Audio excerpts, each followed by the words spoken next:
शुरू में आपको बहुत तंग किया मैंने, फिर आप मुझे अच्छे लगने लगे साहिब।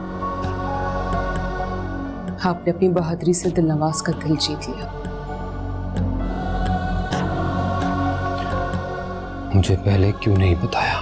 क्योंकि मुझे डर था साहिब, डर था कि कहीं आप मुझसे नफरत ना करने लगे और मेरी शिकायत हजरत बीबी से ना कर दें।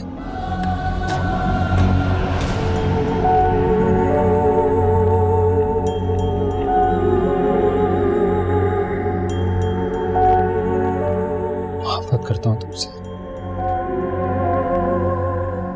कैसे दूर जा सकता हूँ तुमसे?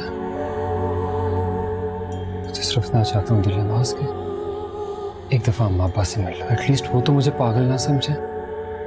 साहिब यही तो मुश्किल है, मैं अपनी मर्जी से कुछ नहीं कर सकती। मैं हजरत बीबी की गुलाम हूँ।